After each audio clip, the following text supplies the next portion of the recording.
Flip this. What's up, guys? Welcome.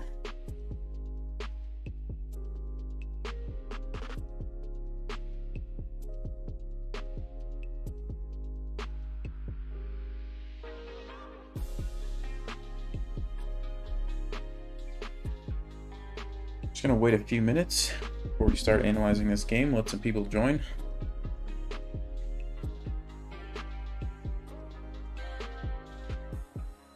Mohammed, what's going on? Best Player 101. Hey, buddy. So tonight we're analyzing games 12 to 1300. And I have one from Sean ready to go.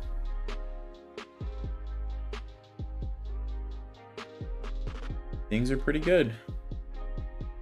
Hanging in there. That's the range you're trying to get to. Yeah. There should be a link in the description on the video. You can send the games there if you're between 12 and 1300. And no bullet games. But other than that, just send them there.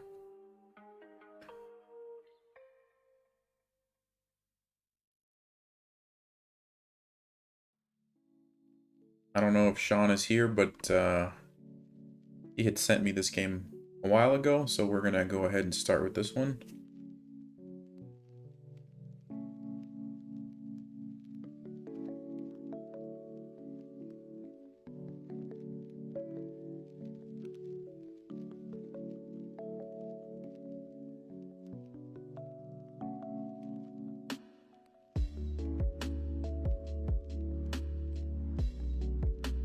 All right, I think we can just go ahead and get started. All right, so Sean is black, and let's see what's going on here. Okay, center game.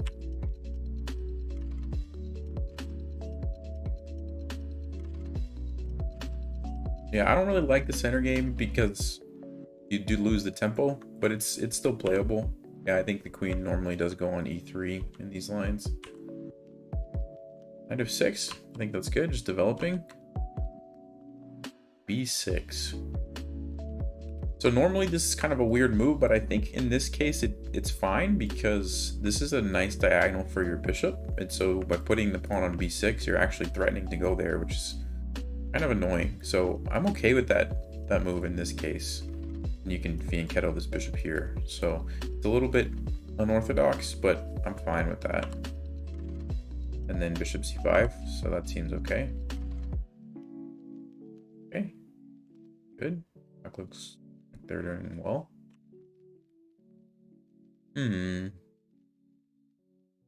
So this is okay. I think tactically this is probably a little better though to take with the bishop first because the king can't take or you win the queen. So by going here, you're forcing the king to move. Probably like f1, and you know, if you compare that to this position, you're still winning a pawn, but I don't know, it feels better to do it the other way. It keeps the queens on, and then white's king is going to be misplaced, so I think that's probably just a little bit better, but this is still a good move, taking the free pawn.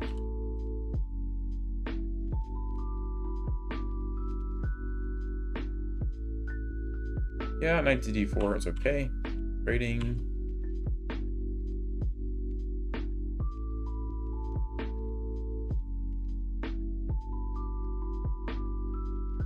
Yeah, I think this is actually a good move because if you play d6, you got to watch out for this fork here. So I think c6 is the right way to do this.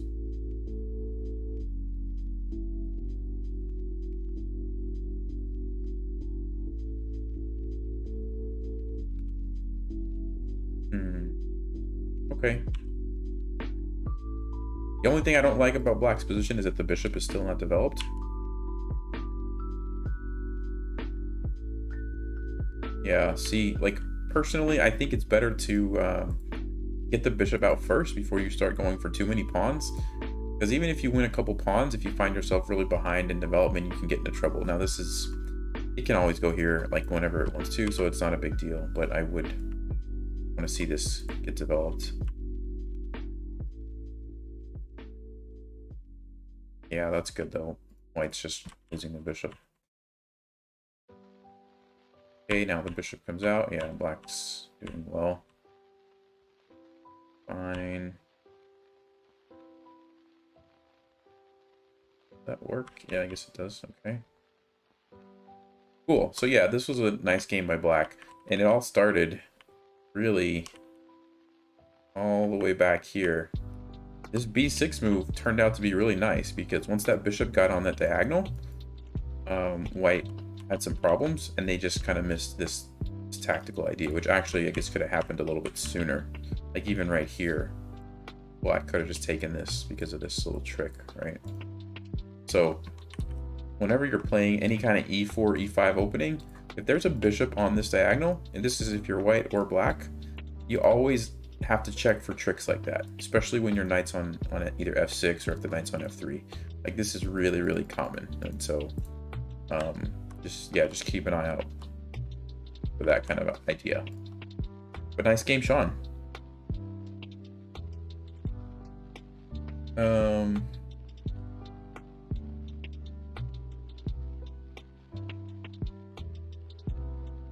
Random noob. Really helpful. Awesome. Good. I'm glad you're learning. All right, let me go and get another game. I think I have one from Katarina that was sent previously, so let's do this one next.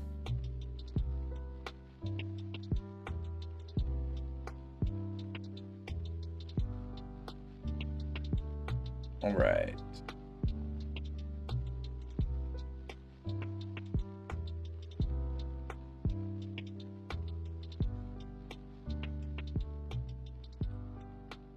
Okay, so she's white, and let's see how this game goes. Bishop f4. Okay. I don't really play the London, but I think this is fine so far.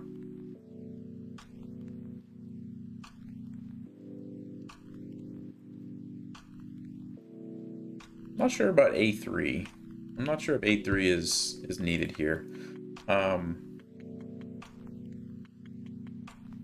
I think probably just castling, and then you want to usually try to play e4 or potentially put a knight on e5. Now, let's see, in this case, you can't do it. So probably the plan is going to be something like e4. I don't really know what a3 accomplishes unless c4 is the idea. Let's see what happens. Okay, I think that's fine now. I think this is just losing a pawn. Yeah. So, you know, whenever you're moving pieces forward, you always want to count how many pieces are attacking and how many defenders, right? Like 1, 2, 3, only 2 defenders. So you're going to be losing a pawn. So don't really want to do that. I think castling is okay. Like I said, trying to play e4 is usually a good idea because now you're threatening e5, and if they take, it kind of just opens things up. Now, I would probably actually castle before I do that because once you open up the center, you don't want your king to be there. So, castling now like this a3 move, you know, if that wasn't there, white would already be castled, and then you could play e4 right now and start opening up the center. So, I think that's probably what I would do. If you can get the knight in on e5 before they have so many pieces, then that's good, and you can bring this knight over. But in this case, it's too late. So I think you just got to go with the e4 plan. Okay, but this loses a pawn, so that's not ideal. All right, so here's kind of a good thing to think about. Whenever you're trying to bring your knights somewhere, you want to ask yourself, like, how easy is it for your opponent to just kick the knight away? So like right here, you know, knight to d4 is a nice centralized square, but if you ask yourself that question, well, how easy is it for my opponent to chase it away? Well, it's really easy, right? They have 2 options. Now, this one's not very good because the knight can hop over here and you get the fork. But this one is a move that black probably wants to play anyway, And now, after you play knight to d4, they get to do it with tempo. And so you're just saving them time, and white still hasn't castled. So I really want to see castling instead of that move. And you want to try to figure out where's a better place for your knight. And so if you don't have a good place, then maybe that's not the piece that you want to move right now. So yeah, I don't really like knight to d4. I think I'm going to castle first, and then I'm going to start thinking about where do I want to put my rooks, which file. So probably this one, it's half open file, maybe here. Other than that, I'm not really, yeah, I don't really like knight to d4. So, okay, e5, yeah, so that was just a complete kind of waste of time. E8, so you see how black, even though black is usually behind in a move, they're ahead in this game, right? They're castled, they're starting to bring the rooks to the center, and we're still needing to castle. Okay, so now we castle, that's good. And I mean, this is a tough position. Like, even, you know, it seems like a small thing losing that pawn earlier, but now you can kind of see how the importance of not having that pawn on d4, and black just has this huge center. Or like if we had a pawn here, we could trade that, and it, you know, it's going to be much better for us. But in this case, it's really tough to find a good move for white at this point. So bishop h4, okay, trading. Yeah, I don't like that either. Just giving up the bishop for it doesn't really accomplish anything, right? And you know, generally speaking, bishops are going to be slightly better than knights, and so just giving it up, unless you're getting some sort of compensation, you don't really want to do that. I don't really like that move. I think the rook should be coming over. Like, the rooks need to be coming to the center. But okay, h4. It's not a terrible idea because you can kind of think about the knight going in there, but it's a little bit risky with your king on that side of the board. Yeah, so now you have this, I guess g3, probably f4.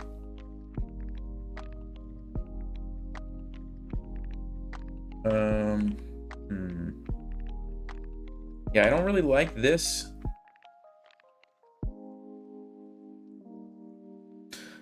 I mean, okay, you're getting the benefit that you've opened up this for your rook, which is nice, but you also have a really big weakness here, which seems like it's going to be a bigger problem for you than what you're going to be able to get out of this. And also, you know, you have this checkmate threat, so the knight had to retreat. Like something like g3, I think maybe makes a little more sense. Trying to keep it locked up so that the bishop's not going to be as effective. Your knight can kind of hop back here if you need to. But I think I probably would have played g3 there. But now this is going to fall next. Yeah, black should have just taken that free pawn. Okay.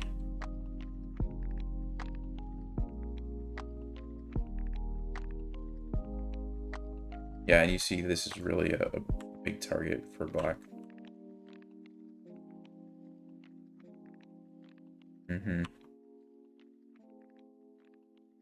Yeah, and so at this point it's just kind of a lost end game here.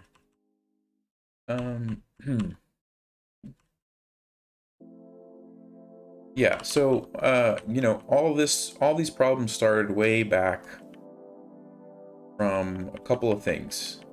The big thing was this move right here, knight e5, losing the pawn, right? Losing a center pawn for no reason is actually a really big deal, because as we saw, after that, black was able to get this nice center, and white had no way to really fight back, right? The pawn that was supposed to be on d4 is now gone. So a small thing, but it really made a huge difference. So just try to watch out for those pawns. Okay.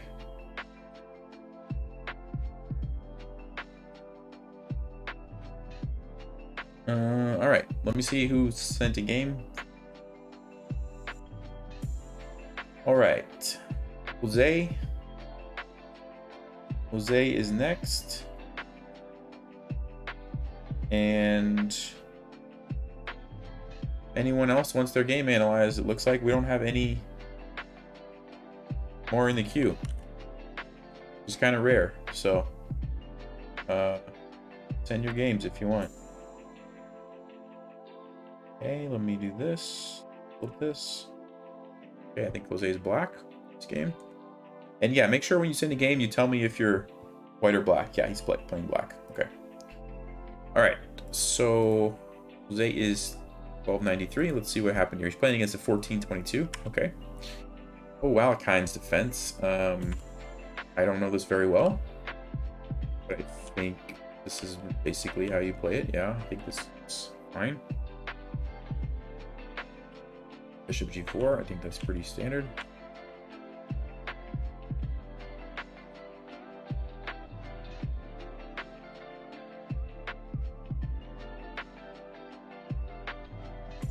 Okay.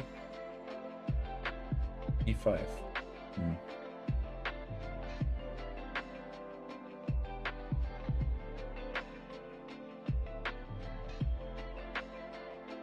So I'm not an Alakine's player. One thing that I would try to be thinking about is like, can you pressure along this c file? Like maybe something like moving this knight to attack this pawn is what I'm gonna think about. I'm actually gonna turn on the analysis on this one just because I'm not that familiar with these Alakine positions. I want to see what the computer recommends here. This is pretty standard. You develop, you kind of have a lot of pressure on these pawns. So I think that's what you want to focus on doing. Let's see what the computer says. Okay, that's not a big deal. e5, it actually likes e5. Okay, because I was thinking like this and then trying to maybe create something like b3 to create some weaknesses along this diagonal. But engine doesn't really like that. So all right, you think e5 is fine. Okay.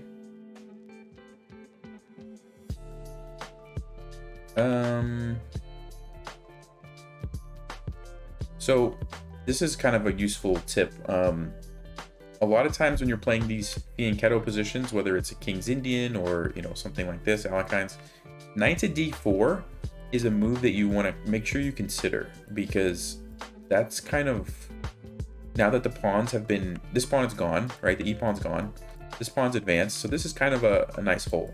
And yes, white can capture it, but if they give up that bishop, now your bishop is going to be like, the thing about when you fianchetto your bishop like this, usually the only piece that can really challenge it is your opponent's bishop of that color, right? Because that's the thing about fianchettoing, no knights can ever really attack it because of the the pawns. And so this bishop now is going to be a monster. Like, yeah, you got some double pawns, but this thing is just going to like sit here the whole game now and be really a problem for white. So that's kind of why, like, it's not an easy decision for white to trade this. But if they don't, then they have, your knight is just sitting there like attacking everything, right? They kind of have to, but it's not like what they want to do. And I don't know why it's saving all my highlights. Sorry, guys.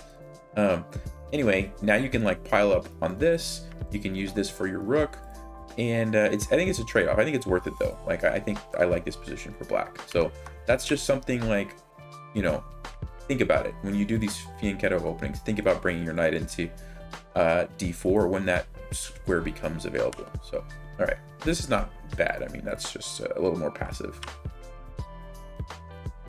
Ooh, okay, so yeah, that's just a mistake, right? Like, you gotta make sure you're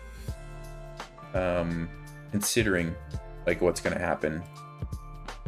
Yeah, and that's we saw this in the last game, right? Like, losing one center pawn, and even though it's just a pawn, like, black's position just went from being pretty much okay to like really bad. So yeah, these pawns are just going to be a really big problem now. Okay, so now the knight comes to d4, which is good. Okay, so loses the bishop. Huh. So yeah, let's see. White kind of completely messed up the tactics there. That just doesn't work because the bishop is hanging at the end of everything. But otherwise, this is really good for white. So anyway, just losing those pawns, you gotta watch out for that. But okay, black finds a nice trick, gets back in the game here. Okay. Whoa. And white's not gonna take the knight. Okay, so okay. I guess that's fine. I don't know what's happening here. So yeah, oh, I see. He was trapped. He didn't know where to go. Okay, so back at this point, you could just take this, and then your knight's defended. It's with tempo on the queen. You can play like a5, and the knight can escape that way. So this is pretty common for knights. When they get deep into like enemy territory, they can easily get trapped. So you see it a lot when a knight ends up on like this square and ends up capturing a rook. Usually it's trapped and then you end up losing your knight. So that's just something you have to think about. Or in this case, you know, if you go here, you got to ask yourself like, okay, let's just say the queen moves here. Can my knight get out, right? And so if you would have thought through that, maybe you would have found knight takes a2 just to save the piece. Okay, take here. Black's still doing well. Rating is good because you're up the piece. That's okay. Yeah. This is just tactics, I guess. You just got to work on the tactics. Like, you know, this just comes with practice. But whenever you're gonna like allow yourself to be checked, you want to watch out for forks and stuff like that, I guess. So like, what's a good move here? Probably what I play in this position.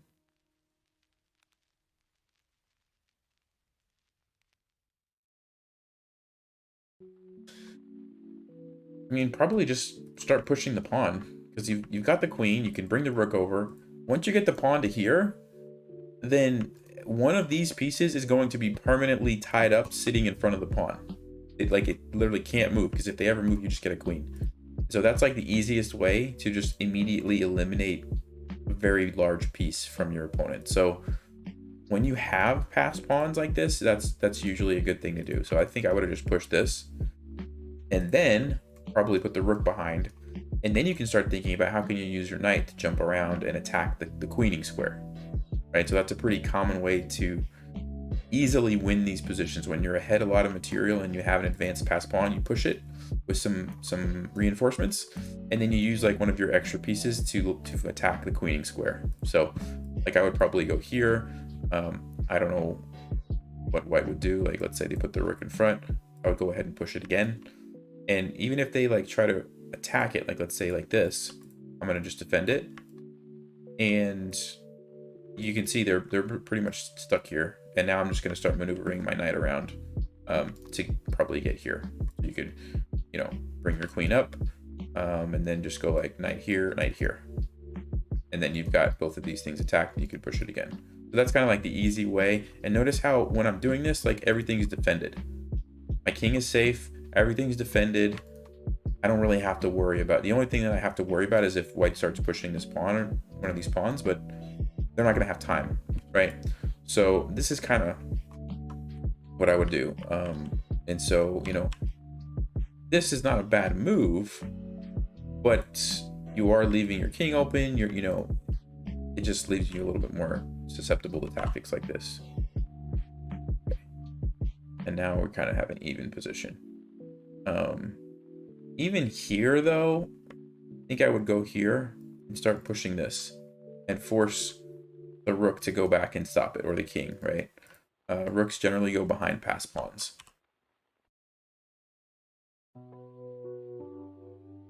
Okay.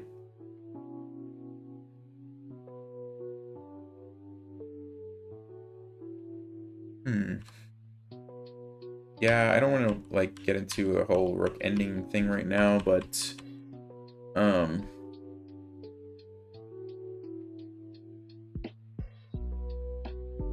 like if you play here, white has to be careful. Like if they just start doing this, then they're gonna lose if they, right? Because once you get this position, you just win. So they can't do that. They have to basically bring the rook back at some point, like maybe here. And now, if you want, your rook is kind of free to start harassing these pawns. You do have to be careful that this is going to happen soon.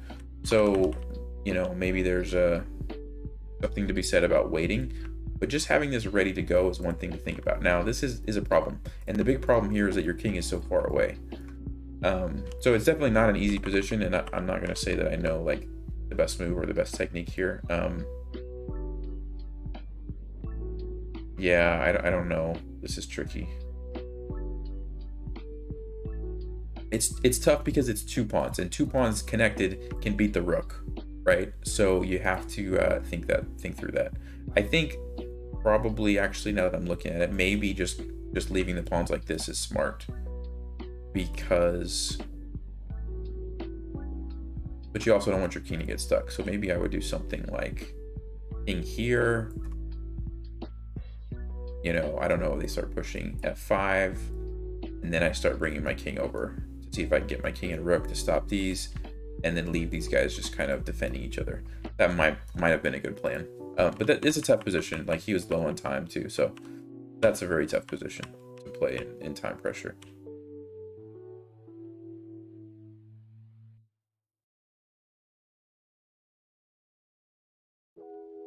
And this should be a draw, although he was running out of time. So, okay, anyway. Yeah, the biggest thing there was just, once you're up a piece, reported count stop. Thank you for the donation. We went from 1200 to 1202. Nice. Hey, 2 points is not easy.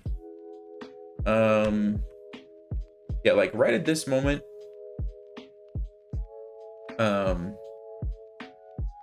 you want to be like trying to figure out the easy way to win the game. And I think the easy way is to load up behind the pawn, your passed pawn, and then use your knight to help clear out the squares. So like rook here, pop the knight in, start pushing this. That's what I would have done. Okay.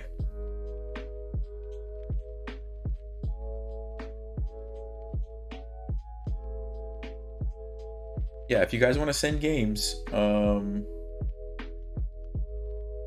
it's in the description.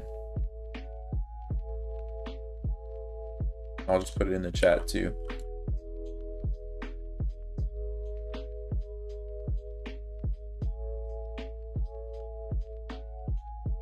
I'm doing 12 to 1300 rated players. And yeah, you can send your games. Just let me know which color you are.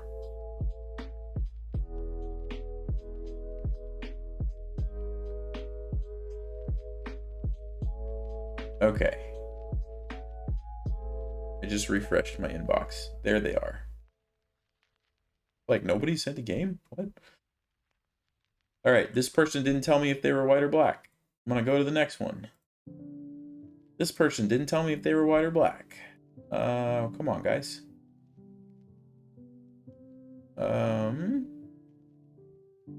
Playing with the black pieces. All right, here we go. Sama? Playing with the black pieces. All right, here we go. Let's flip this. Go to analysis. Okay. Oh, this person's a little bit out of the rating range. All right, but I'm going to do it anyway. I'm going to make an exception. But we're trying to do 12 to 1300, so if I get too many of these, will start skipping them. Okay, yeah, I guess this is theory. I don't play the Caracan, and I don't really know it. It's kind of like turns into like a French, except your bishop's not blocked, so that's cool, I guess, from Black's point of view. Yeah, because you can do things like this that you can't do in the French. So okay, that's fine. I don't know about trading. I guess it's okay. I guess it's okay. You can also do this, but I guess trading is okay in these positions, especially when you're getting the d4 pawn. Okay.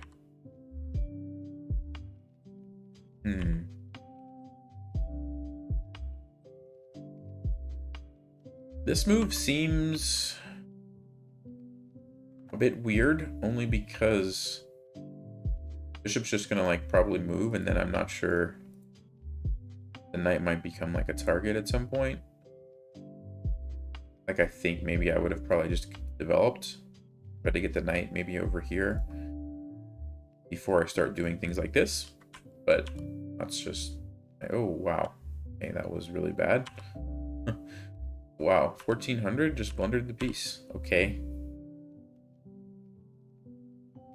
Well, now it should be pretty easy. You just want to like trade pieces and not do anything crazy.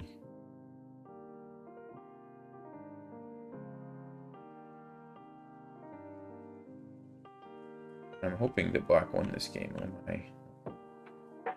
Okay. So let's just go back for a second. Let's just go back for a second. Right at this point, we are way, way, way ahead. So whenever you're in positions like this, you have to realize that any type of trading or simplifying automatically means you're just going to win, right? Like if queens get traded, if a rook gets traded, you're just going to have an extra rook. You're going to win. So the only way you can really lose this game is if you somehow let white get like an attack on your king, which they, they kind of could in this position, right? Like your king's not castled. But that's got to be your main primary focus.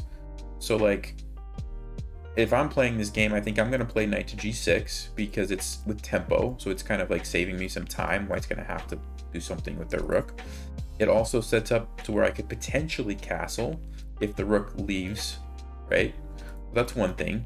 And notice how like my thought process is, how can I get my king safer? So I'm thinking about now I have the option to potentially castle, okay? After I do that, I don't know where the rook's going to move to. Let's just say it goes back to keep me from castling. Now I'm going to start scanning and seeing like, okay, what does my opponent probably want to do next? Well, this is not really an option now because I've left it defended nicely. The knight can't really come in.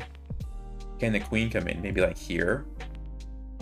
This is already covered. Maybe somewhere over here to attack this. Okay, so those are the things that I'm going to be thinking about. I'm also thinking about which pieces do I need to get into the game. So for example, these rooks are doing nothing. So I'm going to play rook f8, maybe, to trade rooks, or I'm going to play rook c8, because now this rook is kind of controlling some of these squares. Remember one of the threats that I talked about? Queen c5. Well, now I'm going to take that one away, at least. So those are the kind of moves you want to make. This one actually looks really good because if I can trade another set of pieces, I get that much closer to being up a complete rook, right? So I like rook f8. I also like rook c8. This move,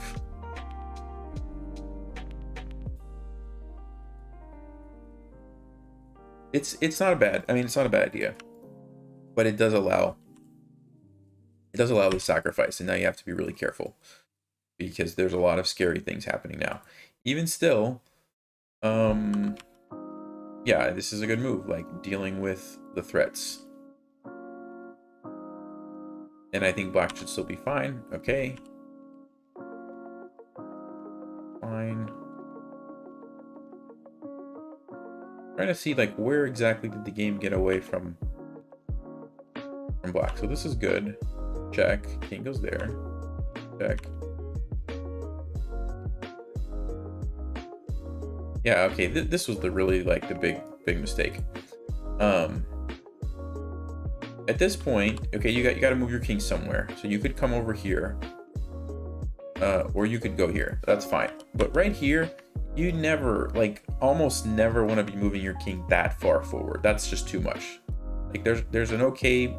This is okay, but this is just way too much. So I think at this point you got to go back and then kind of recalculate where do you want to go. And so I would just go back. Yeah, they're going to check you again. And then I would start thinking about like, okay, how can I, not bring my king that far out? So like king e7, there's not really any checks for white. This doesn't work because you've got it covered.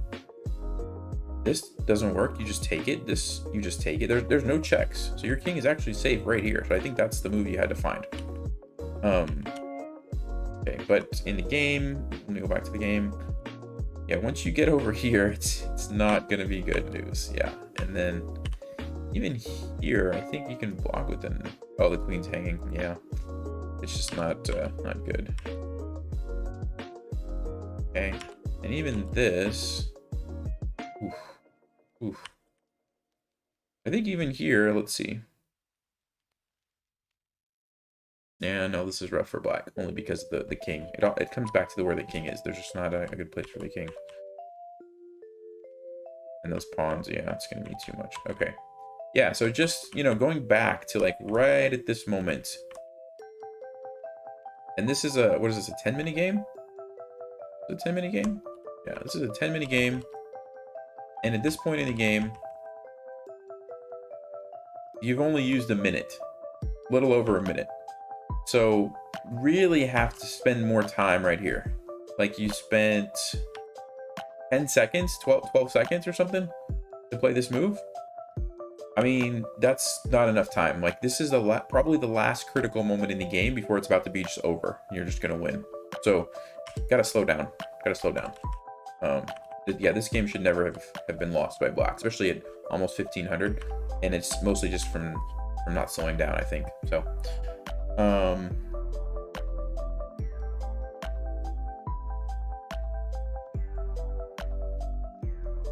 report account stop. Thank you. All right. Let me find the next game. Hopefully that helped.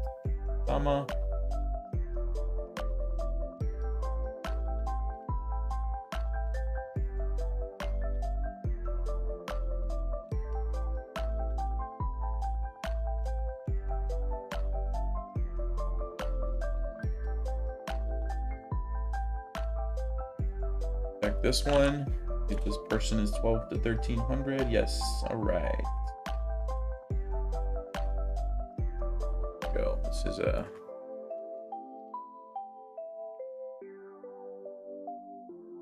Lee chess one, so it's gonna look a little bit different here. Let me turn this off for a second and see if that works.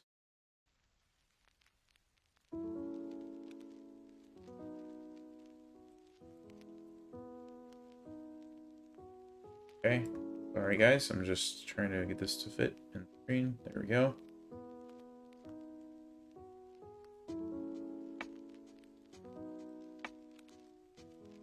Okay.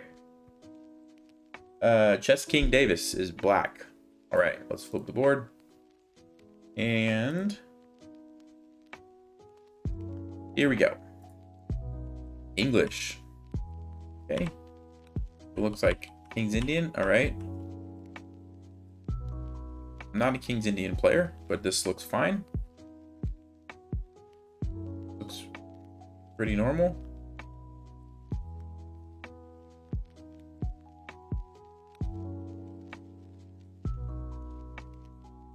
H5. Seems pretty aggressive. I guess it's okay. The only thing is I'm not sure, like, what's the idea? Is it like, are you really just gonna start throwing all your pawns forward? I mean, maybe that's the point. I don't know, like, what else that accomplishes. So maybe I would start thinking about, I mean, yeah, this is a tough position. I think if you want to attack the king, you want to start thinking about, how can I get like these pieces involved? And so I'm thinking about maybe bishop d7, potentially moving this knight so that I can move my queen, and then eventually this rook can come over. H5, I don't know how I feel about that. Maybe it's okay, but let's, oh wow, yeah, so they were just going to start pushing pawns. Yeah, if you're going to do this, I think you're going to want some more pieces over there. Like some of these guys. If you're just going to do it with like a knight and a bishop, and maybe your queen can come eventually, like, I don't know if you're going to have enough firepower. So I would start thinking about getting the rooks and the queen over there before I start doing that, because otherwise your king might get into trouble.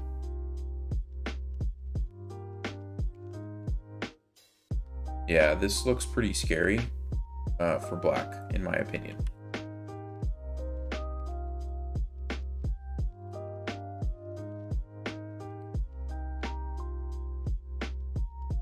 The other thing about pushing your pawns like this is, you push them too far without reinforcements, they can actually just become targets.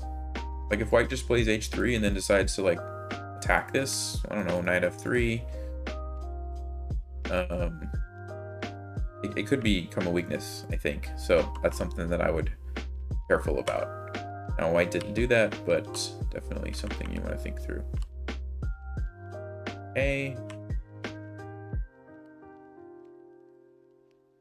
So we're in this endgame.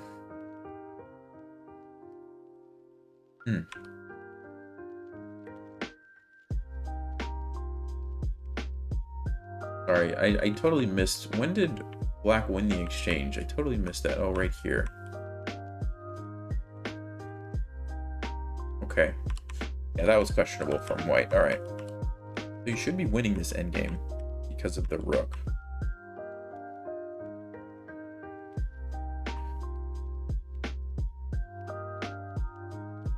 Okay, was that necessary?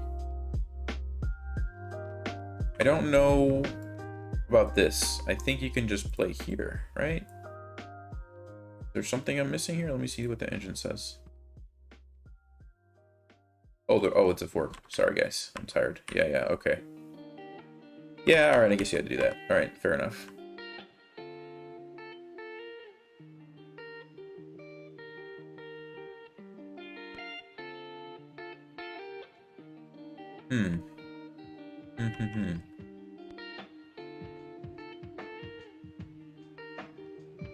All right.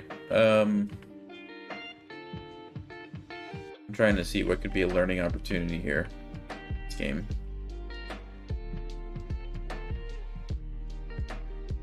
This is pretty common, like stuff like this happening at the end with knights. They're very tricky, and so you come over here, you gotta save your pawn, and then there's a fork.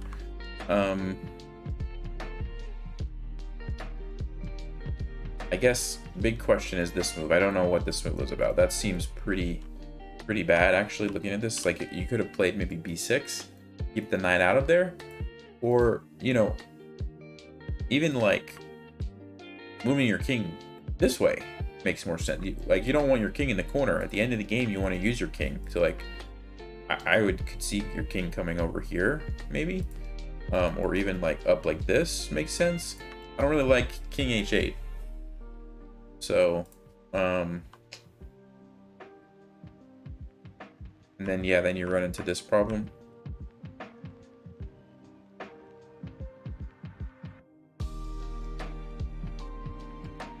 This, generally speaking, the bishop is better than the knight. But in this case, you do have this really annoying problem that you're about to lose this pawn. And so I guess it makes sense to do this. I guess that makes sense. Now the king comes where it's supposed to be. That's good.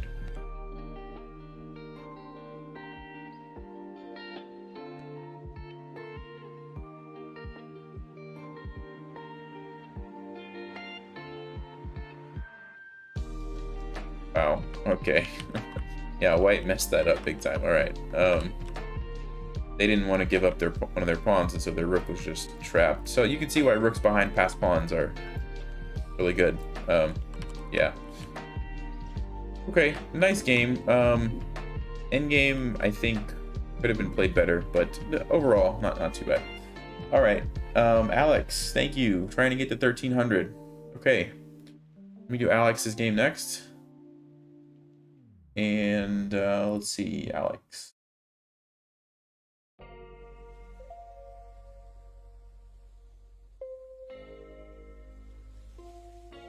All right. Lost is black. Okay, let's see what's going on with Alex's game.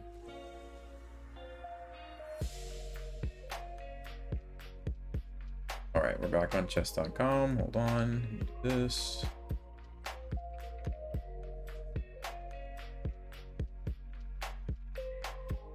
Okay, Alex was black. Flip this.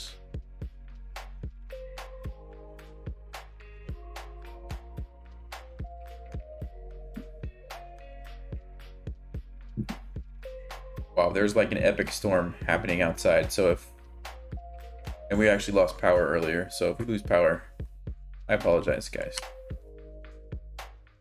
Okay, so we have e4.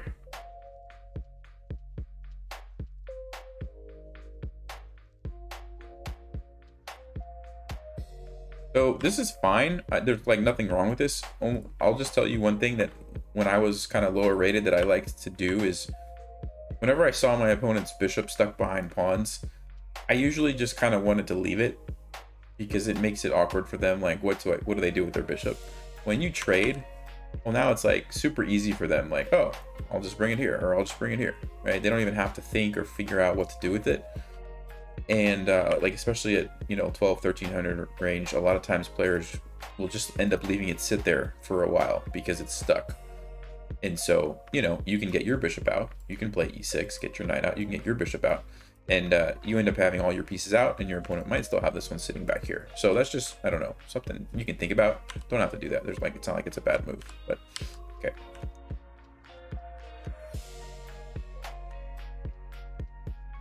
Okay, we're trading. Okay, right here, I would have taken this with the knight, because if you take with the knight, now you have a nice target. Like, you can create a plan around winning this pawn. It's an isolated pawn. It's blockaded nicely. And so you can just do something like, let's see, maybe put your knight here. You can do like this. You can castle. You can double up your rooks if you want. And that's a nice target. It's going to be hard for white to defend that pawn. Like, yeah, they can try. They can put their knight there and their bishop here, and maybe they can hang on. But probably you're going to win that pawn, and then you might be able to go into an endgame where you have 4 and white has 3, and that's kind of like how you can potentially win the game, right? So even though it's early in the game, I'm like thinking of a way to win the game. Like, I'm formulating a plan to win the game, and even if it's a small thing like winning a pawn, like if you get into an endgame where you're up a pawn and you start trading off all the pieces, and you get into a king and pawn endgame where you have 4 and your opponent only has 3, guess what? You're going to have really good chances of winning that game. Even if it's something as simple as like using this pawn as a decoy while your king runs over here and takes these, you can win, right? And so it's a small thing, but it's very easy for you to just capture this way instead of this way. And you have that target. When you take with the pawn, you're not going to be able to pile up on that pawn anymore because your rooks can't do anything, right? And you have your own target. Now this is an isolated pawn. So, it seems like a small thing, but I think like that's going to be a big deal, you know, as you try to like get above 1300. So Jeb, wow, thank you. Here's for your energy drink and breakfast burrito in the morning. Learned a lot from your videos. Nice. I will do that. Appreciate that. So bishop b5, bishop b6, castles. Okay, so yeah, now we have this just like super even. Like, nobody really has an advantage in this position because you see how the pawns are like, everything's the same, right? Going back to if your pawn was here, your knight was here, you would have a plan. Double up rooks, win the pawn. So, okay. I'm guessing we're just going to see a whole bunch of trades. All right, so you have something here. This is not that easy though, because it's still 3 against 3. So as far as like pawns getting by, you're not going to be able to get your pawns by.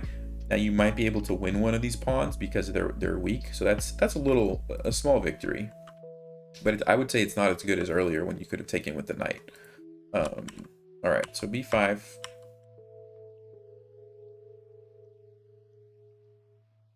Everything's getting traded. Okay.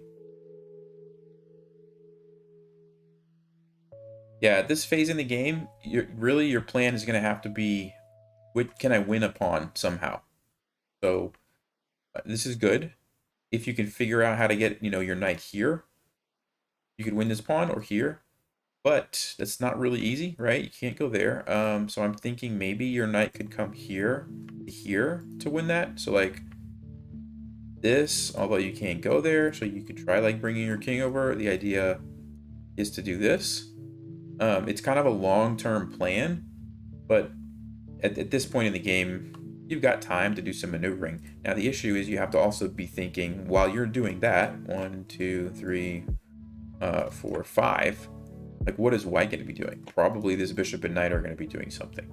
So like maybe this knight is going to be going here to attack this pawn. Okay, it's defended. Maybe the bishop is going to be coming back here. So this is definitely a tough position. And then also like activating your king. You want to be thinking about how can you get your king activated before your opponent. So those are the kind of the things that I would think about.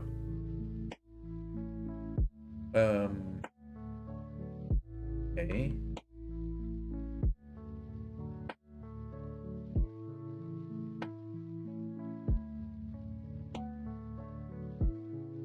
Oh, all right. That was a blunder. There's a knight here. But that's, if your opponent would have saw that, that would have cost you the game. Both of you guys missed that. Okay.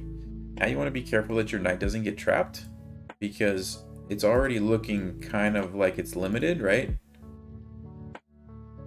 Only square is here now. So actually, I would have been probably thinking about that like around here. You want to be thinking about, okay, what's going to happen? Actually, not there. Probably like right here is when I would start to think, like, what happens if the king starts coming for my knight, you know? And this would be where you would want to say, well, I can't go there, I can't go there, I can't go there. I don't really want to go in the corner, because then you're only going to have two options, right?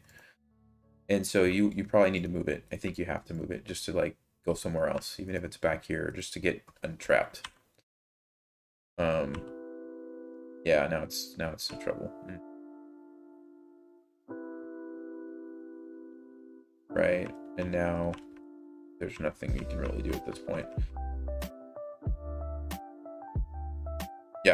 Yeah, biggest thing, biggest takeaway, and this comes up a lot if you're looking for it, okay? Especially in these like d4 openings. If you have an opportunity to create an isolated pawn like this, you should usually go for it, unless there's a specific reason why tactically it doesn't work. But like in this case, this would be a great move. And then, you know, all you have to do now is like pile up on that pawn. Let's say g6, castles, bishop g7. I don't know. Let's just say white does some random knight moves. Castle. Say they put the bishop here. Bring your rook here. Let's just say rook here. Put your knight here. Here.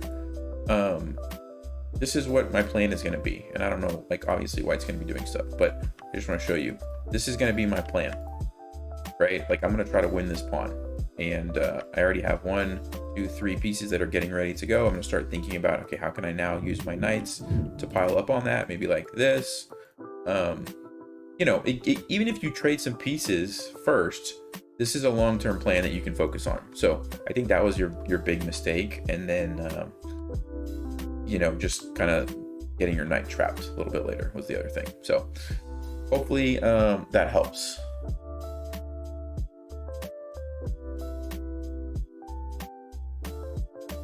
What's up, Yanni?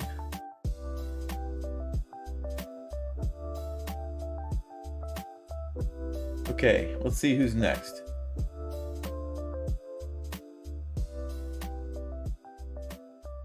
And if you are a Patreon or a channel member, make sure you let me know so I can analyze your game. What's up, Jay? What's going on? Yeah, Alex, no problem.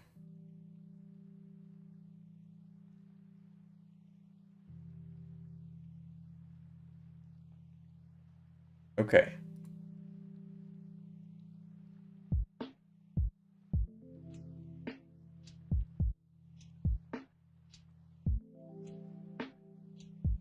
Best info says I'm a member.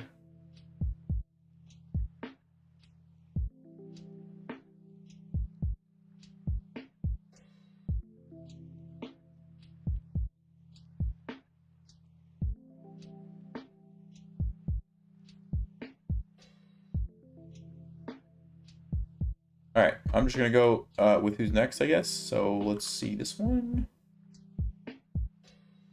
Playing as white. Okay, cool. Playing as white. Here we go. Go back to the beginning. All right.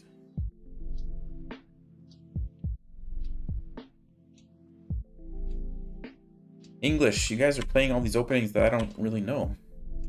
C5. Okay. This seems like a really good plan. Like, they're going to put the bishop there, just play e3 and d4. I like that. I like that a lot. Okay. This is fine as long as you're planning on feed ketoing the bishop. That's okay. Otherwise, you would want to do, like, bishop e2, knight f3. But if your plan all along was to do this, then I think that's okay.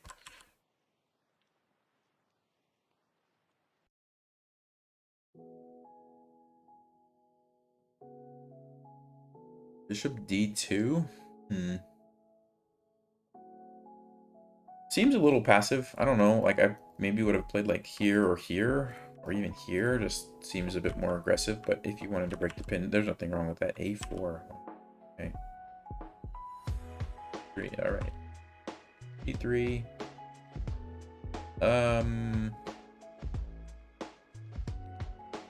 I think I would just play bishop g2 and castle. I think you want to get your king out of the center because like black is about to do this and you're gonna have to be really careful then, right? That your king doesn't get stuck guarding the knight in the center. If that ever happens, you're in trouble. So for example, if let's see, well actually let's see what happened in the game. Takes. Okay, they played 94, but like if they play just a simple like rook over and you play bishop here, how are you going to castle now? Like what is your plan going to be? Like let's just say knight c6. You can't castle because you're losing a knight. It means your king is kind of just stuck guarding, everything's stuck guarding this, right? Like, this is not what you want. Black can play bishop g4 next, or even like here probably. And you got to be really careful. F3 is not a move you want to play. Now your bishop is stuck. This is still a problem. I don't really like this. And all that had to do with playing knight b5. I think you really have to pay attention. If your king is in the center and your opponent has an open file on it, danger signals should be going off in your head. Like I got to be really careful.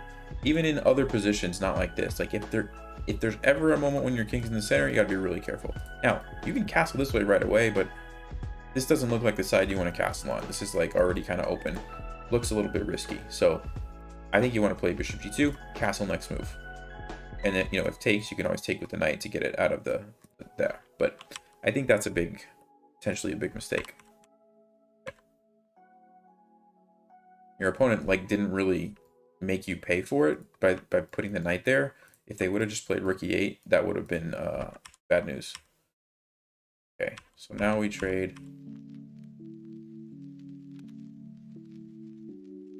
Okay, that was a blunder. Okay, that was a blunder. Your bishop's already defended, so you want to save your knight. You just got to move the knight. And like, these things, guys, happen a lot every now and then, and they really affect the outcome of the game. Like losing pieces is a huge deal. So you have to really make sure you're paying attention to your pieces. Yeah, now we just get this, which is probably going to be a draw. Should be a draw, unless somebody wins on time. Okay. Yeah, this is a draw, or it should be a draw. Wow. Wow. No, that's one way to win. Basically, you want to leave your king here. You want to put your rook. So for example, let's just say here. Let's just say this person started to bring the king up. We went check. They went here, check. There's two things you want to remember. Okay, number one, you want to check from behind, like this. Just keep putting them in check. And then the other thing is if, like, let's say they, for some reason, somehow had, like, managed to block you off, like this, okay? You want to put your rook here. And basically, you're keeping the king out, and you're forcing them to, at some point, push this pawn. Like, let's say they go here, you go here, they push the pawn. As soon as they push the pawn, you want to come back here, and you can check from behind. Okay, this is like the Philidor position. That's kind of the basic idea. You leave your rook blockading everything here from the king from coming forward. And as soon as they push the pawn, you come back and then you start checking from behind. And if you do that, it's really hard for black to do anything, like, because they kind of need to bring their rook around over here to help move your king to make progress with the pawn. But then as soon as they do that, you're going to be just checking from behind, and so they can't ever really do anything, right? So that's the idea. And the king can't get in front of the pawn to be shielded because your king is there. So anyway, I hope that made sense. I don't think I was explaining that very well, but okay.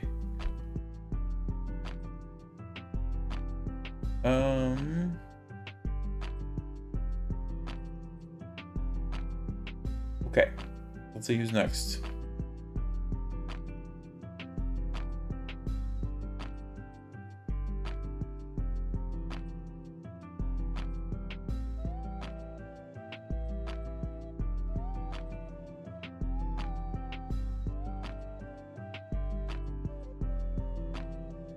All right, this person is out of the range, so I'm gonna skip it. I'm looking for 12 to 1300.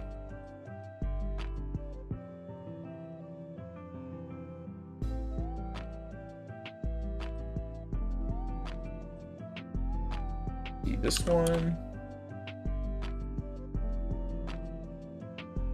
Okay, from Yash. Yash is white, right?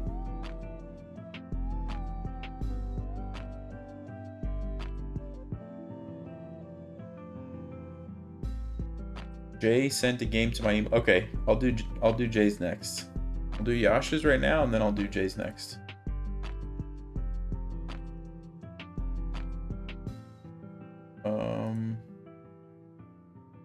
Okay. So we have another London, it looks like.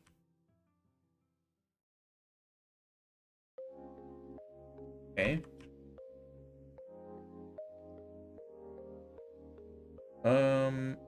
This is risky. And this is something that you always want to be thinking about. Whenever you take a pawn with your bishop, okay, one of these pawns, your opponent always has the option to push the pawn up and trap your bishop. Now, I don't know if it works in this case, but let's just say black plays this move and then just goes 1, 2, 3 and takes your bishop. You want to at least think through, do you have a way to stop that? Because if you don't, you might have just lost a piece, right? Like, for example, let's just say queen e2, king here, castles, king here. Now, in this case, it looks like we can bring the rook over and probably be fine. But even so, we still have to see, like, what happens if black does this and then brings their rook over? We might still lose the bishop because it's just stuck. Like, it can't go anywhere, right? So I don't really like that unless you can see a very clear way to get the bishop out. And I'm not seeing it here. So I think this might have actually been a mistake, is what I'm saying, because of that reason. So I would be careful doing that. Okay, but it looks like your opponent did not make you pay for that.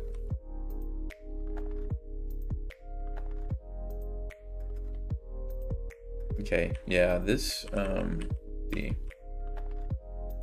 right here, I'm playing rook h1 every time, like every time. There's only one open file in this board. You want to have it, not let your opponent have it, right? And it's a weird situation too, where you've already traded off a pair of rooks. So it's even more important that you get the file and not your opponent get the file. Because normally, like, if you got two rooks sitting here, okay, one person puts a rook there, the other person can put a rook there, and then you both kind of have control. In this case, you can't do that. So this is like huge. This is huge. This is what you need to play. Now you have all the options. You can come down whenever you want and just start, you know, threatening things. And black can't do anything. Okay, that's huge. So I would say that's actually a really, really big mistake because of that reason. And I guess, okay, you're threatening the pawn, so you can even do it now. But this, no, you got to do this. This is more important than one pawn, in my opinion. Okay, I don't know why black is giving you everything, but oh, I don't know what this guy's doing, but this is good. I mean, this is where his rook should be. He can come down here. Knight takes d6. Am I missing something? Oh, it's a bishop, not a pawn. Okay. Now the rook comes over. Better late than never. And free queen. All right, cool. So I see that you won this game, right? Wait, what?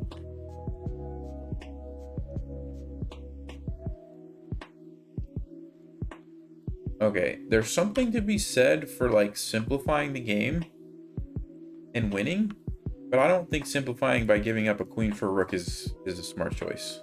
I don't think so. I think you keep the queen. Move it back here. Save your bishop. Don't give up a queen like this. And then you gave up the rook. Yeah, you can do this, but I don't know. It seems like an awful lot, but I mean, sometimes that makes sense. Like if you're low on time, you want to just sacrifice to simplify. Just be careful doing too much of that. But okay, all right. Let's go with Jay's game next, and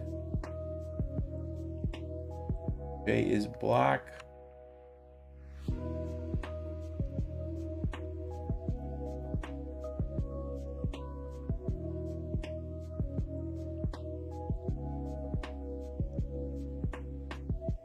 I think it looks like Jay's white. Like Jay's white in this game. Yeah, you're white, right, Jay? Or did you send me the wrong game? You said you were black, but it looks like you're white. Anyway, I'm just gonna go with this one. Okay. King's Gambit. All right, now we're talking. Now we're talking. Bishop e7. This is one of those weird moves where you have to watch out for this. I don't actually know off the top of my head what you're supposed to play. I think you can play h4 because then you have the rook defending it, so you've got it covered. That's one way to do it. Other than that, I'm not sure. I think I've seen some crazy games where you can like let them play it and you like sacrifice a bunch of pawns, and it's kind of weird, but I'm trying to remember, how does that go? Is it like here, takes, castles? Like I think this is an actual line where you like give up all these pawns and you actually get some nice compensation. And even though it looks like your king is in trouble, this pawn actually is like a shield, because it stops black's pieces from getting to your king. I think this is actually a playable line. I'm going to turn on the analysis on this one just because I want to see if I'm crazy or if that's legit. Take $5 just for fun. Thanks, buddy. Appreciate you. All right, let's just see. What does the engine say? How bad is this? I think this is a gambit. Check. G3, 14 gambit, castles. I think you can play. Let's see. Takes, king h1. Yeah. So engine is basically saying it's pretty equal. This position's pretty equal. Black has to play d5. If they don't play d5 and they just do some random, like let's just say knight f6, now you're just, oh, they can't do that because the bishop's hanging. Let's just say like knight c6.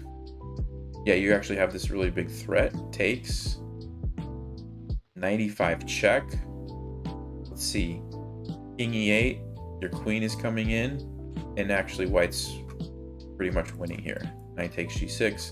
So you can see it's kind of tricky. Now if they play d5, you take with the bishop. Knight f6.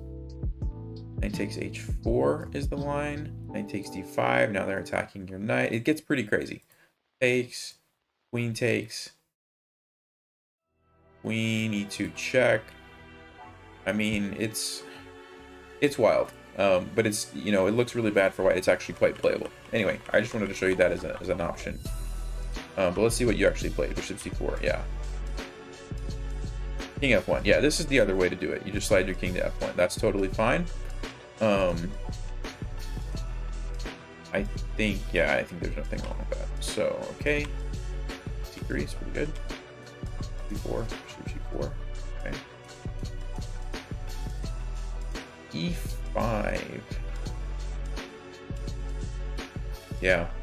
The thing about e5 that I don't like is once they play d5, this guy's just shut down completely. And this is where a lot of your counterplay comes in the King's Gambit, along this diagonal. So if black can get c6 and d5 like this, you're going to have a hard time figuring out what to do, I think. Like right now, it's not really an option, right? You can just take, and that diagonal is going to stay open. So I think you probably just take this pawn is what you want to do. Keep that open. By playing e5, now it's like, what are you going to do? So, yeah, I think bishop takes f4 is much better here. I think that's a pretty big Big deal. Okay, so now we go here. They just gave you the piece. All right, well, now all you have to do is just kind of trade and win an endgame. Before, okay, that's fine. Trying to reopen that diagonal. I think that's good. 6.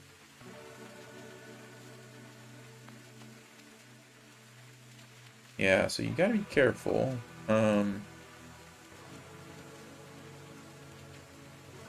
Yeah, definitely. This is already covered, so I guess you just have to worry about that. So you probably need to move the rook somewhere. Maybe you can just go here. Yeah, that actually looks like a good move, right? You have a nice threat. You don't have to deal with the fork anymore. So you're dealing with the threat, but if you can deal with it in a more aggressive way, you know, definitely want to be thinking through that. But okay, king e1, queen there, king e3, that's fine. Okay. The idea? You're getting an attack for sure. I mean, I think you can also just bring your rook down and get an attack, right? This way? Maybe not. Maybe not. Maybe there's other moves. Okay. I guess bishop takes f7 is okay. Let's see what the engine says. I'm curious. What does the engine say? Yeah, engine likes it. Queen h7 check. Okay. Ah, that was the mistake. That was the mistake. Knight takes g5 is the move. Yeah, this is why the King's Gambit is tough. Like, that's a hard move to find. Like, why is that such a good move? Because if the rook takes it, you have bishop takes f4, and now you have your own fork here. You're just not worrying about all this other stuff. Yeah, that's a tough move to find. But this is why you play the King's Gambit, to work on tactics and stuff, right? Oof. Oof. You got trapped. Ouch. Yeah, I mean,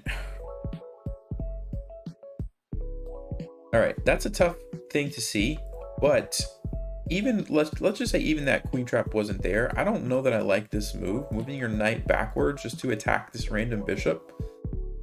In a position like this, it seems like you have to try to do something a little bit more, you know, aggressive. So e6. What else could we play? I mean, maybe even a move like...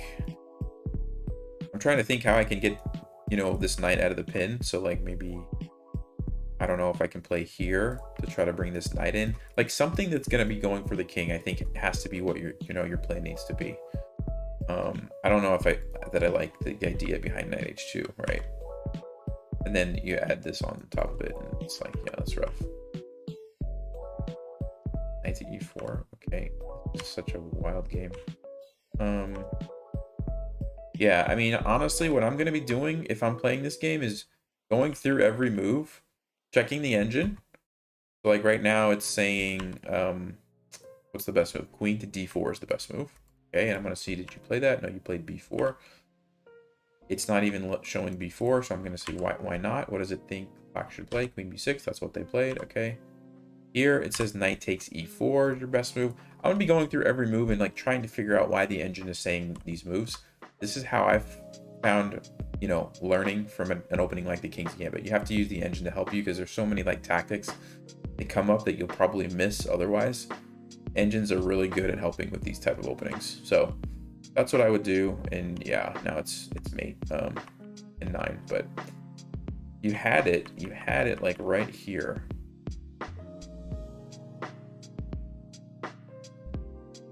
And then it was just that one move, rook h6, right?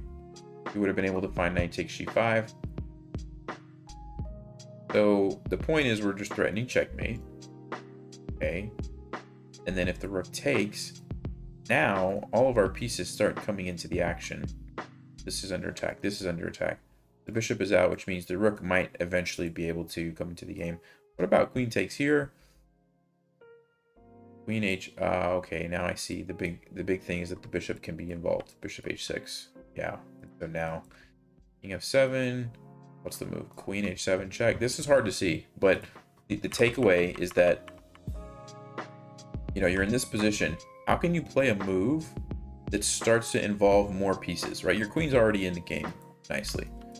Your move actually did do that. You did try to get the rook involved, so I see where you were coming from. But like this move is getting both of these pieces into the game, and the rook is still like potentially going to be involved in the attack from where it is. So kind of how I would try to think through that. But these are, I mean, this is not an easy position to play by any means. So don't feel bad about that one.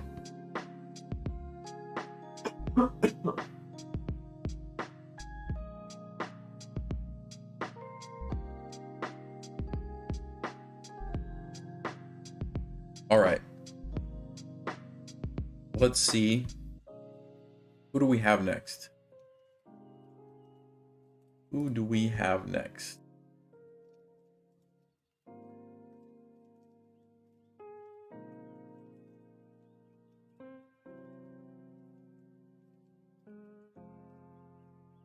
All right. One thing I want to say, guys, is if I'm not getting to your game, don't send me like 15 emails with the same game, because then I'm gonna for sure skip it. So I do have a couple people that are like spamming me a little bit. So if you're gonna spam, I'm not gonna select the game. That's just not cool. So just FYI.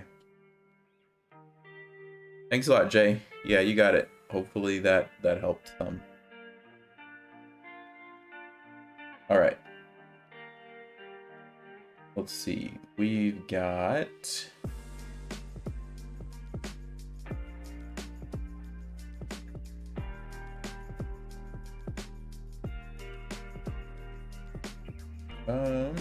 let's see.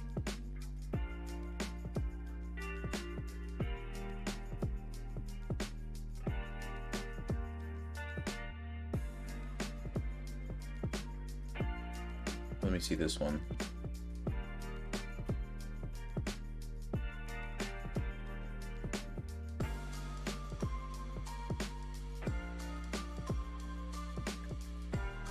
I'm white. Okay, I'm gonna do this one. This is from Lou. Lou is white. And they're a little bit lower rated, but it's close enough. I'm gonna actually do this one. Turn this on. Let's do self-analysis. Okay. Here we go. B6. Yeah, this is kind of an annoying opening. You have to be a little careful when they go for this deal where they get both of these bishops lined up, and there's a lot of pressure on e4. I think this is totally fine, though, what white is doing, defending with the knight and the bishop. You can also like play f3 if you want to kind of sort of blunt the bishop. Bishop d2, yeah, I think that's okay too. Fine. Ooh, yeah, this is, you got to be careful here because now you're going to have some issues opening up the diagonal. So,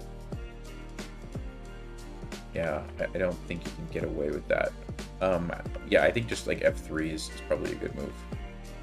Or even, let's see, what, yeah, engine says knight g2 or f3. So this is kind of the normal way to blunt the bishop and really solidify your e4 pawn.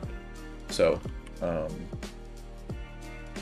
usually, opening up the diagonal like that is not the way to go. Like, even if this wasn't here, you have to be careful because it just gives them so much pressure along that diagonal for like the rest of the game, right? So keep that in mind.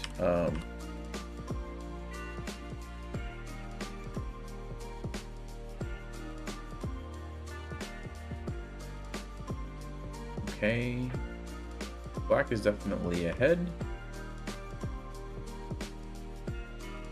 Yeah.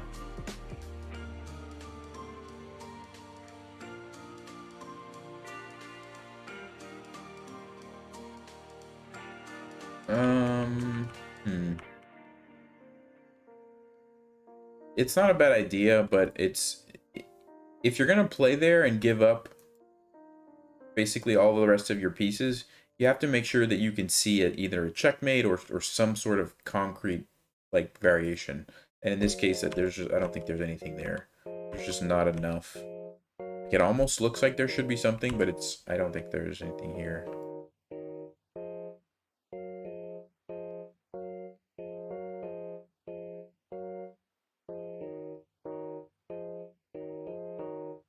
Like, I'm just wondering. It almost looks like you can get a perpetual if you go here. What does the engine say about this? Can't you just get perpetual here? Check. No. No. Is it every time you have to waste a move and then black can do something, so it doesn't quite work. Yeah. But yeah, I think this game really, the big mistake was right here. This is where what fell apart. You were totally fine here. Just play f3 or even knight ge2 and you're okay. But as soon as you play e5, it's not good. And then you tried to do something clever there, but let's see what's gonna happen. Wow. And they gave you mate in 3. Okay. Well, good example of why you shouldn't give up. Don't quit.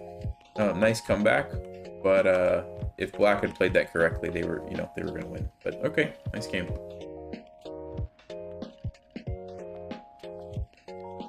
All right, who's next?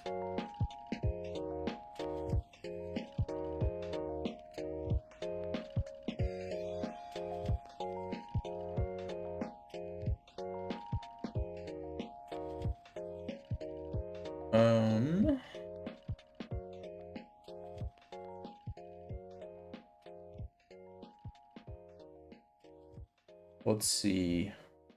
Was black? Like this one?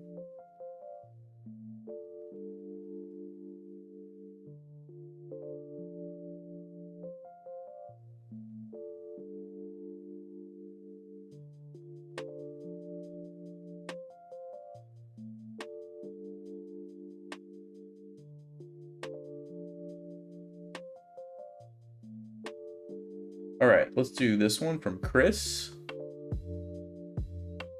Chris was black. Okay, here we go. Flip board. And here we go. Sicilian. Wow, e5. What a move. What a weird move. I think that's... What do you do against this? Probably just attack it.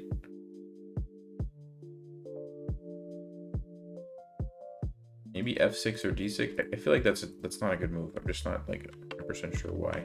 Yeah, I think this is fine. I think this is totally fine. Just attack it. This has got to be good for black. Okay, yeah, this is good. Taking advantage of the weak squares there. Okay, I like the way black played this opening. Yeah, this seems like a great position. So let's see what happened from here.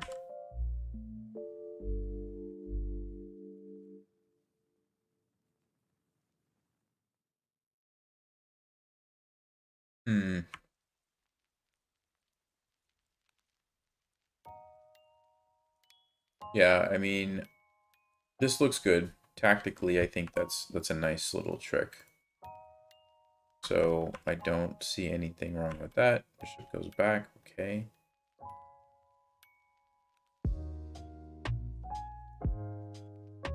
Okay.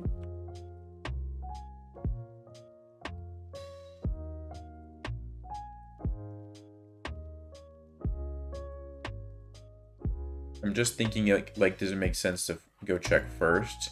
Force the king here, check, but you can't because of the rook.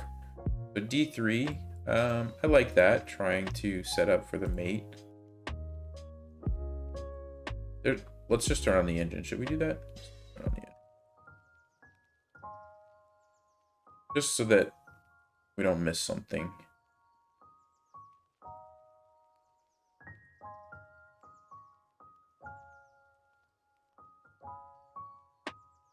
Okay, right here. Was there some way to win? Yeah, it does like queen h1 check first. And then d3 check.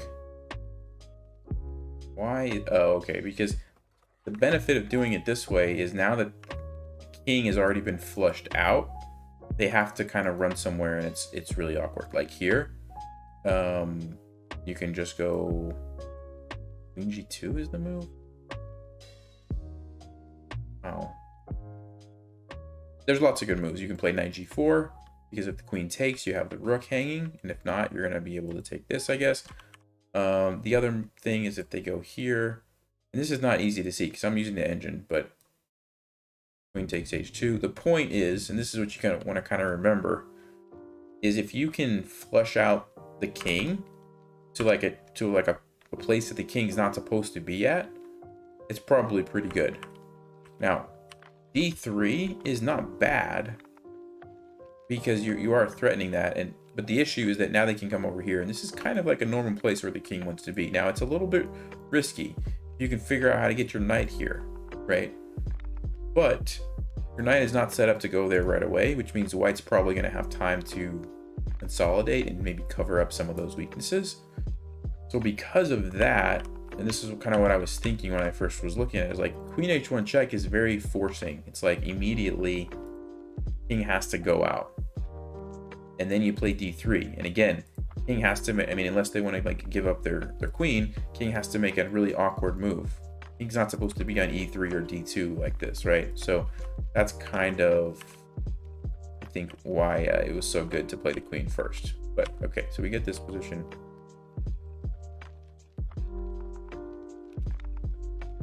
And now, you know, it's kind of just an equal position. Even though you had a nice thing going there, now it's mostly just equal. So, okay, tactically that doesn't look like it works because the rook can take. Nice idea because of this, but yeah, the rook can just take. Although, what happens if I take there? Let's see. Yeah, there's the pin here. That's why it doesn't work. Because at the end, the queen is hanging. So that was a tricky position, but tactically that move didn't quite work. But okay, white didn't see it either. And they played knight to d2? What? Knight to e2? Okay. I don't know what happened there. All right. Yeah, so going back, instructive moment of the game, I think, is right here. Whenever you have an opportunity to flush the king out, probably should go for it. So check. King goes here, d3. We'll just say the king moves there, and then even if you just bring your queen back or anywhere, really, like, your position is great. It doesn't matter really what move you play. Your position is great because you've successfully forced the king somewhere really, really bad, right? Like, what's the king gonna do now? Go here and then get hit with this rook. It's just, so anyway, nice game. Is there still a backlog? Yeah, there's quite a few games, and I'm gonna have to stop relatively soon. So I will see what else we have.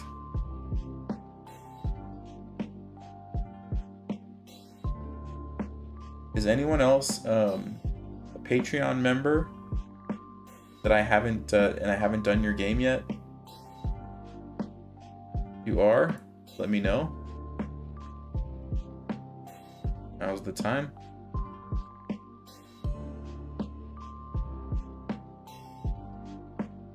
What if the queen took the pawn? Yeah, if the queen takes the pawn here, you have this little tactic where you can take the rook with check, forces the king to take, and then you can take the queen. And so you're essentially winning a rook by doing that. So that's why the queen couldn't take the pawn. Good question, though.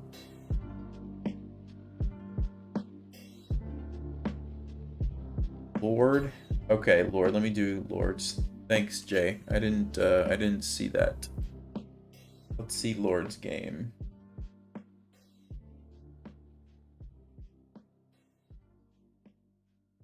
If I can find it.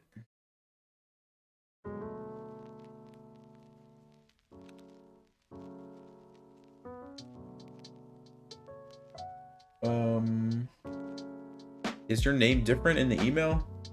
Let me see if you said that already.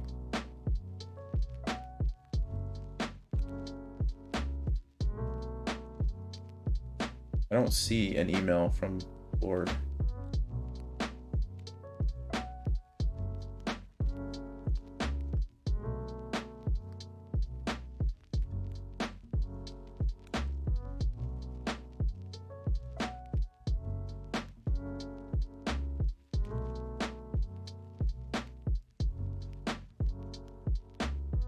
Jacob, okay.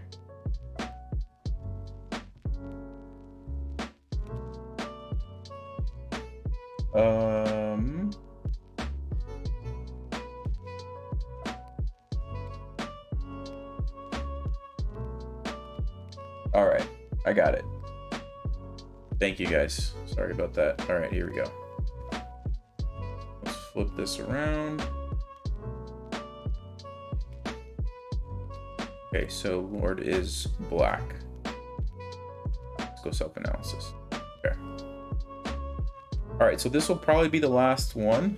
For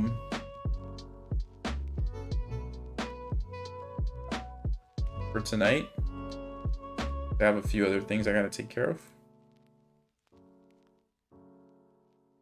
Okay, I don't know this opening. What is this? Black Knight's Tango. Okay, yeah, I don't know this. I guess it's playable, but it can't really help you too much with the opening moves. All right, so you turned it into this kind of thing. I think that's okay. Looks like a free pawn. I like it. Took the bishop. Okay. Yeah, I mean, the other thing you can do sometimes in these positions is play f5, because if they decide to take it, you end up with this like nice f file. Your queen can come out somewhere and you can get into a pretty aggressive position. And if they don't take it, well, then your knight is just sitting on e4, being annoying. You can even play like d5 and just really have it. But I don't think there's anything wrong with what you did taking here. 5, okay.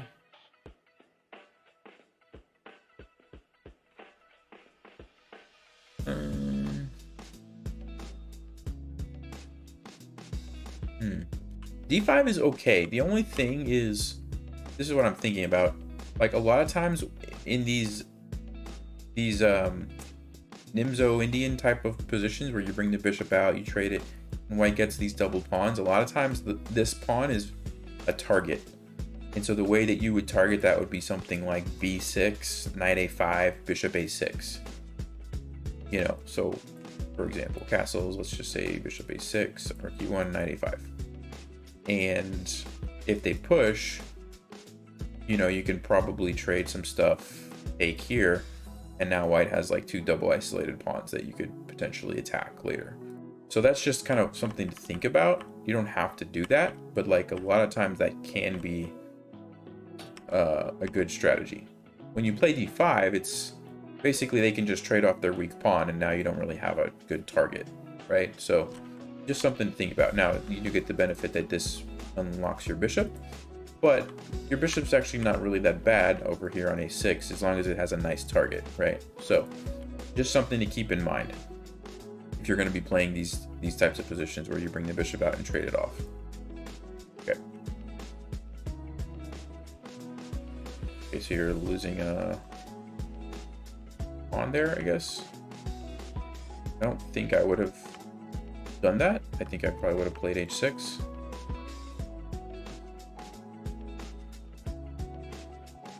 Yes, you do get some kind of compensation, but this looks pretty scary actually with the open file. I mean, I guess it's not great for white either, so it's kind of a interesting position. Yeah, that's a good move. Queen g5 is a good move. This is good. I like what you've done here. You put your queen on a very nice spot where it's, you know, you can kind of help defend your king if you need to, but you're also very aggressively placed. So I like that a lot. I think that was a really good maneuver. Okay. I like that. Ignore the pawn, go for a big threat. Awesome. Yeah, I think that's fine. Yeah. Okay. Whoa. Okay, yeah, this is scary.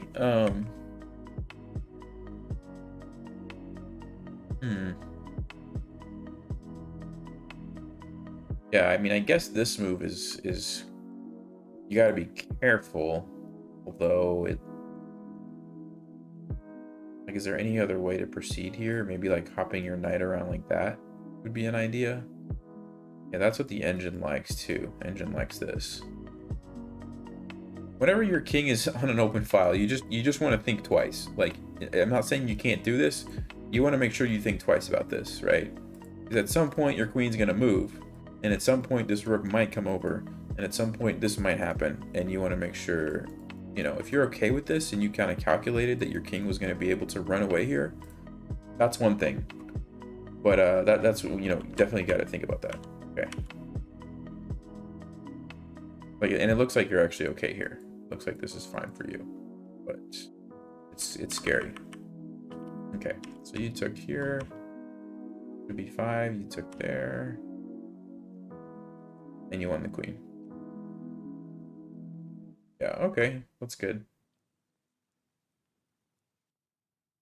So again, we kind of saw this in the other game, but like, you've got the king in a nice spot, right? Like, it's not going backwards, which is not what the king wants, right? When the queen's on the board.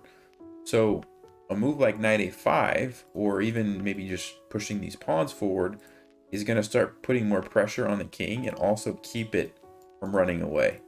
When you play queen c4, well, now you've kind of given it the option.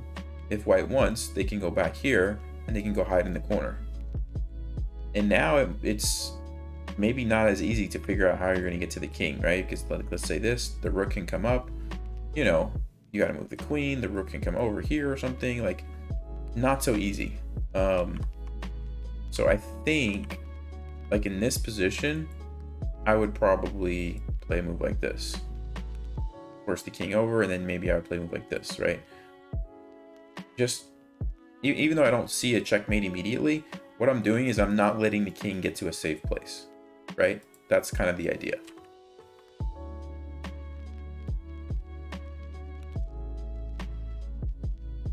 Yeah, see, now white is starting to get a little bit of counterplay here. Ooh, yeah, okay. This, you definitely can't allow this. Because for one, white can immediately get a draw if they want, immediately, right? Check, check, check. You can't do anything. So you've best case scenario given them a draw, and then, you know, worst case scenario for you, if they figure out a way to like checkmate you with the 2 rooks back here, you could lose. So in this position, I think you have to play the move g5. You have to. Like, that's the only move that I would consider, because that doesn't let them get both rooks on the 7th where your king is stuck, right? The only move. And really, you know, going back here, you want to start thinking about, okay, what's going to happen if a rook comes down? Like this move, I'm not sure what the idea was, but that's not a good move. I think you want to be... Oh, okay, you were stopping checkmate. All right, that's fair enough. Yeah, I feel like g6 maybe makes a little more sense, but yeah, I mean, that's a tough position. Really, it goes back to earlier when we played the queen over. Now you don't really have a good way to attack the king, but okay, let's keep going. And I guess, okay, so they let you, this was good. They shouldn't have let you do this, but they let you get to a safe place, right? Because now they can't take, and you can run here. So that was good. Ooh, okay. Yeah, you just, you had it, and then you blocked it off with the knight. So I think you just go something like this with check. And then even just going back and defending, and you're fine now. You're totally fine. So...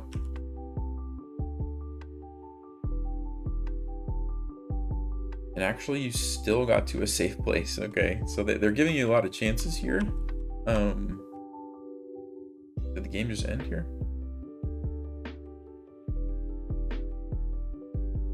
Yeah, I guess you won. But yeah, the biggest thing, you know, double rooks on your king like this is like never a good thing, and so you want to try to watch out for that. And then like here, once you get to a safe place, you gotta pay attention to that and don't block it right with the knight. But because like if they do something like,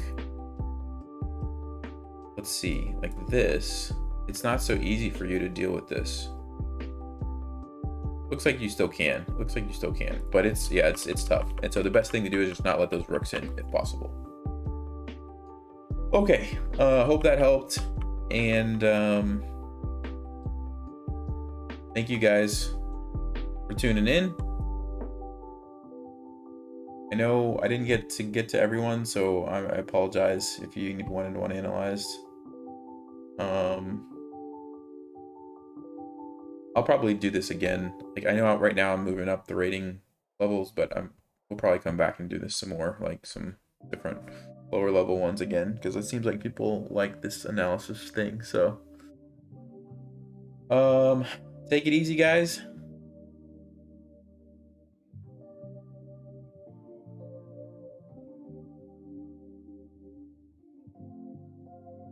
Any last minute questions, I guess, before we call it a night?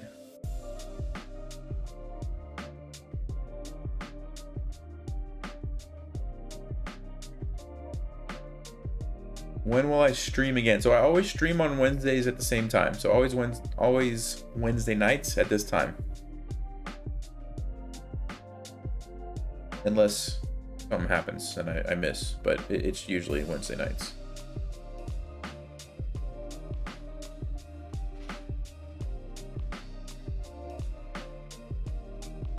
Yeah, next week we'll probably do 13 to 1400.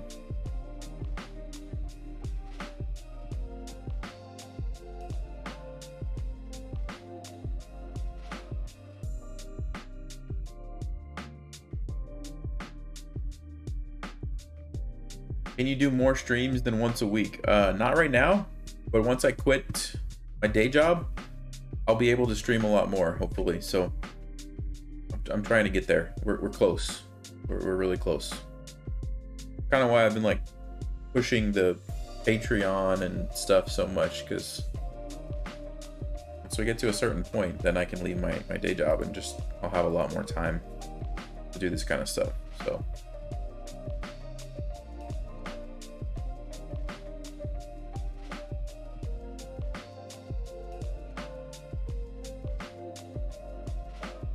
all right, guys, take it easy.